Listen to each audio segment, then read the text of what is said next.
Well, the liberals are absolutely fuming as breaking news just came in less than an hour ago, a time of recording of this video, that the Texas Senate did it. The Texas Senate has passed a GOP-drawn congressional map that would give Republicans 5 more House seats ahead of the 2026 midterms. The map passed 19-2 along party lines, while 9 Senate Democrats left the floor in solidarity with their House colleagues, who broke quorum again earlier today in protest of the map.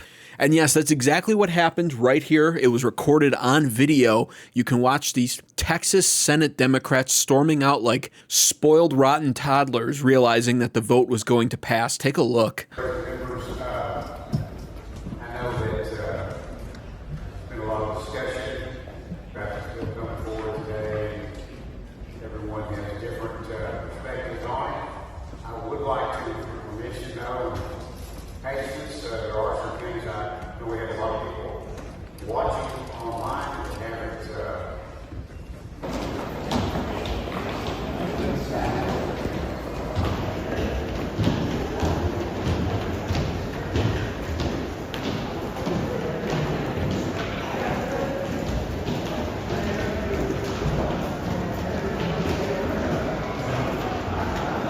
And the worst part about this is literally just Texas Democrat politicians refusing to have the guts to sit through the votes and refusing to basically do their job. And it's being touted as this heroic act. This is what courage looks like to the average typical Democrat. Because you can see here, reposting the video of them storming out is Puss Boy liberal Brian Krasenstein, who literally tweeted out, "Massive breaking, Texas senators walk out of chamber refusing to vote on gerrymandering. Wait, let me read it in his voice. This is how you fight back and for democracy." And when you scroll down, you see these tweets from other liberal party worshippers. "Love this for these courageous people. Looks like Abbott and Paxton don't have the cards." God. Oh, man. I am so glad that for whatever reason, I wasn't exposed to the same estrogen water that these people were. And so, now thanks to the Texas Senate, this will be what the redistrict Texas map will look like. The only holdup from here now will be the Texas House Democrats, who are too gutless, spineless, and cowardly to allow quorum to be achieved, so they are continuing to deny quorum. And in my opinion, Governor Greg Abbott needs to just follow through on his threat to civilly arrest these Texas House Democrats and force them to attend in order to achieve the quorum and pull off the vote at this point. It's tiresome now. Of course, the Texas Democrat senators all put out a combined statement as soon as this vote passed. This is the official Texas Senate Democratic Caucus statement, where they state, "Texans are clear. Our top priority must be flood relief and disaster preparedness. Families devastated by the July 4th floods cannot afford more delays. Governor Abbott has the power to move relief funds to survivors immediately using the same emergency budget authority he's used many times for his border wall, school safety, and even to restore the legislator's own funding. But now he's tying the passage of urgently needed relief to an unconstitutional redistricting plan." They're just attempting to gaslight Texas citizens into thinking that the governor is blackmailing and withholding Texas flood relief under the guise of being able to redistrict the state. But in actuality, Texans can all see through this because the majority of the state is not full of liberals who are easily gaslit. They know exactly what's going on here, which is the Democrat House representatives who are denying quorum are the reason behind the Texas flood relief not being passed as well. This is once again the Democrats' poor behavior at fault, and everyone knows it. But that certainly doesn't stop the Texas little weasel Democrat politicians from trying. You have them all grandstanding in these cell phone recorded videos looking all important. Hey everyone, Senator Blanco here. We just walked off the Senate floor in protest. Hey everyone, Senator Blanco here. We just walked off the Senate floor in protest of the redistricting bill, which was the first bill that was brought to the Senate floor today. Walked off in protest, you brave man. Wow, I can't imagine having courage like that. Central Hill Country in Texas, Donald Trump's priority was the first bill that was taken up, and that was redistricting. This is nothing more than a power grab. We've heard time and again from President Trump that he is entitled to 5 seats in Texas. That's not how this process works. This is a country where the voters choose their elected officials, not the other way around, not where elected officials choose their voters. So we are protesting this vote today. Really? This is a country where voters choose this, huh? This is a country where the people are supposed to be more in charge of the redistricting and are supposed to be able to live in properly represented counties and districts? Is that what you're telling me? Because if that's the case, what the hell is going on in Illinois? Look at how the red districts would almost look normal if it weren't for the extremely obviously gerrymandered blue districts in that state. I mean, what is going on there? Not to mention the alarming statistics behind this state, where over 40% of the entire state voted Republican, yet 17 Democrats hold seats in that state and only 3 Republicans do. How is there only 3 Republicans holding seats? That's not quite 40%, is it? It doesn't represent that even close. The state is so obviously gerrymandered that even flaming liberal Stephen Colbert, who had Governor J.B. Pritzker of that state, Illinois, on his show the other night, had to mention it. Crazy districts in Illinois. Take a look at this. Look at 17 here. It does that, then it comes up here and it sneaks around there and goes all the way up here and then goes right over there like that. And look at this one, kind of goes whoop up there. It's like the stinger on a scorpion down here. Is this common for all states to do? Well, we handed it over to a kindergarten class and let them decide. Okay, and that's the nonpartisan group that does this Absolutely. For you guys? That's our independent commission, you know. All right, so bravo for coming up with a very funny reply to all of this. But the bottom line is that is the most absurdly gerrymandered state I think I've seen. It doesn't represent the voter base at all, and it's all by design. I'm willing to bet a lot of that is also deliberately racially gerrymandered, which the Supreme Court will be deciding on if that's even constitutional later this fall. And that could be the biggest blow to the Democrat Party all around, because in a lot of cases, when you're looking at a gerrymandered map like Illinois, those districts are done that way for a reason, deliberately to count more minorities and represent more minorities, which are presumably voting more liberal. And so that's why you have these insane districts half the time, if not more than half the time. And it's all just deliberately to skew the liberal vote. But going back to what Representative Blanco over here from Texas, a Democrat, had to say, where what Texas is doing is so disturbing to him because it's not supposed to be done this way, it just proves hypocrisy in the entire Democrat Party. And you know, Illinois is not even the only example. Here's a before and after of New York. This was New York's districting back in 2020, and you can see a lot more red than you would expect out of a very liberal state like New York, right? Now, obviously, these blue districts that you do see are probably representing major cities in the state, of course, but they weren't happy with this in 2020. And this was, of course, after Joe Biden won the presidency, Kathy Hochul got in, etc.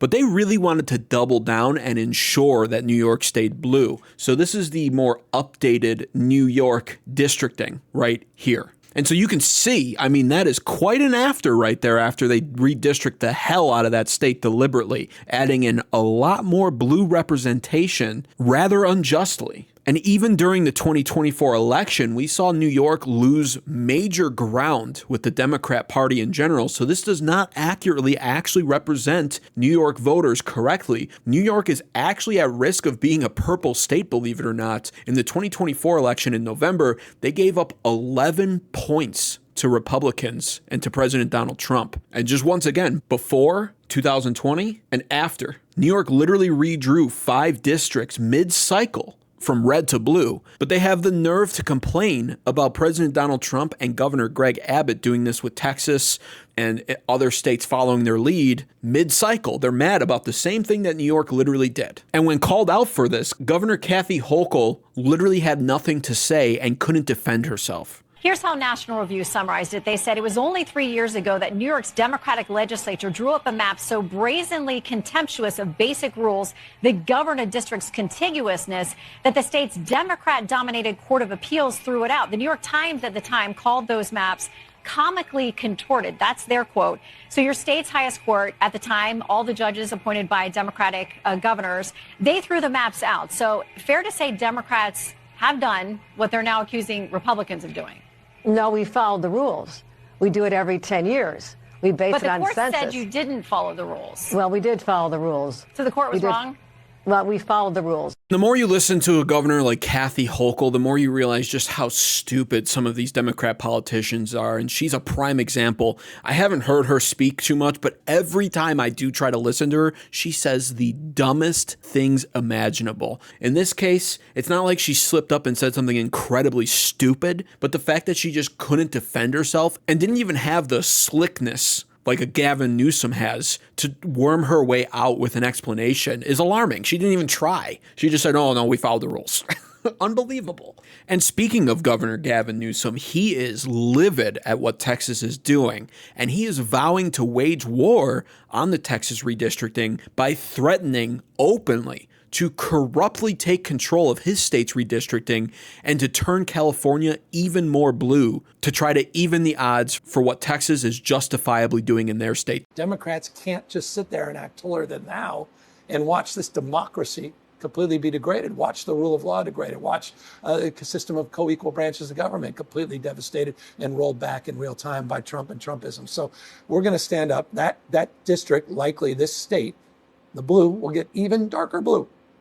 As we respond to Abbott, we respond to Donald Trump, and we assert ourselves much more aggressively. Now, real quick, if you think Governor Gavin Newsom would make an excellent president in 2028, and you pray that he becomes president while bowing down to the Obama poster that you worship in your room, please make sure to dislike this video and never come back. However, if you're somebody watching this and you have a lot more sense than that, and you're actually happy with what Texas is doing with their redistricting efforts, then be sure to subscribe right now to American Advocates for more content like this. Now, I want to play this next because this is a proper response to what Governor Gavin Newsom is trying to call for rather corruptly. And this explains just how corrupt Gavin Newsom's agenda is to make California even deeper blue. It's actually pretty startling. What we have playing out in California is we already have an independent, nonpartisan redistricting commission that was established by voters through a democratic process.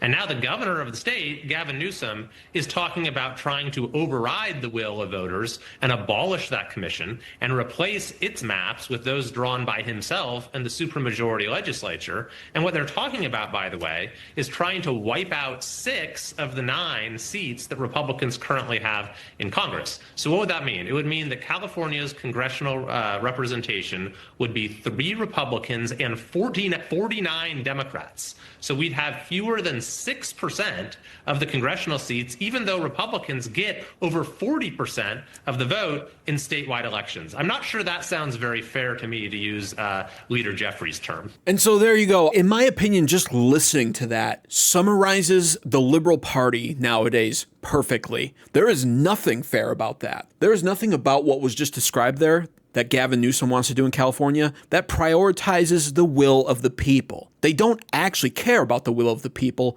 They only care about holding on to and maintaining the power that they have, which is a power that's been dwindling thanks to President Donald Trump, as their party continues to become the least most popular liberal party in all of American history. But beyond that, it is so blatantly corrupt. The fact that you could wind up with a state that receives 40% of votes for the Republican Party while only 3 Republicans hold seats and 49 Democrats hold seats, that would easily make California the most gerrymandered, corrupt, and improperly represented state in all of America. And Gavin Newsom proudly is out there publicly saying that's his goal to try to combat Texas. Thankfully, it's not going to be just that easy for him to do, because what Gavin Newsom is trying to do is completely unconstitutional. He wants to remove citizen representation when it comes to redistricting and take control of it from a state government perspective and do it himself, essentially, alongside other state Democrat politicians. That is what the Liberal Party is all about nowadays. It's about controlling the people rather than representing them. Now, finally, here's Governor Greg Abbott's thoughts, straight out of Texas,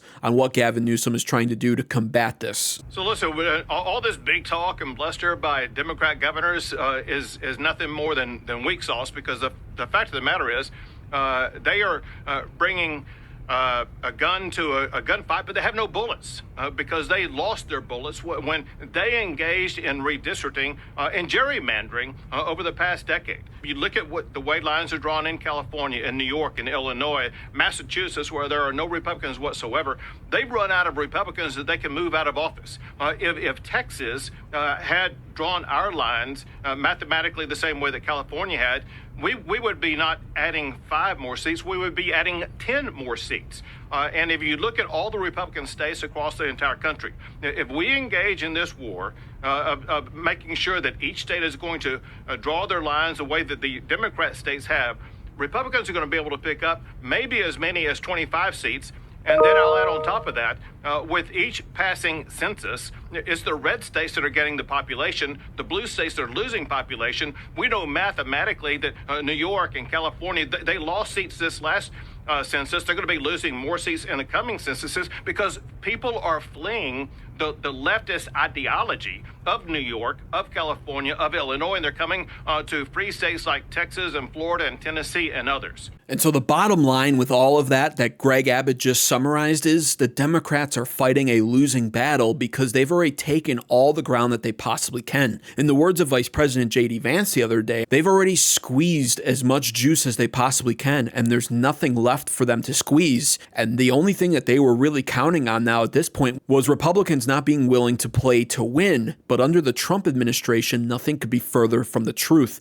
Republicans are more emboldened under President Donald Trump, and we're starting to see that with Texas and with Governor Ron DeSantis of Florida vowing to also follow Texas's lead, and a lot of other states now, like Kentucky and Nebraska and others, talking about throwing their hat in the ring, saying, yeah, we're going to redistrict as well. Why not? Let's gain some more Republican seats and secure the 2026 midterms. And this is why the liberals are pissed, because they're not used to Republicans playing to win. They're used to Republicans playing by the rules. It is so good to see the Republicans beating the Democrats at their own game now as they sit in their overly gerrymandered states. And as Greg Abbott also summarized beautifully, even the fact that their states are so distorted and gerrymandered in their favor, it's not going to help them in future censuses because nobody wants to live in those states anymore. And so not only have all the Democrat politicians squeezed as much juice out of their state as possible when it comes to gerrymandering for seats and representation with Democrat politicians, but people, citizens, are fleeing the states at such a rate that every census that is done in the future is going to hurt their state even more. On top of that, you factor in once again the Supreme Court looking at the constitutionality of racial gerrymandering this fall. We could be experiencing blow after blow after blow against the Democrats to the point of where you would assume they're going to win the midterms just based off historical data. A Republican president gets elected, 2 years later, Republicans tend to lose either the Senate and or the House, depending on how well the president did. But it's very rare for Republicans to maintain control over both after a Republican presidential victory. However, 2026 might defy all of that data based off what we're seeing take place now.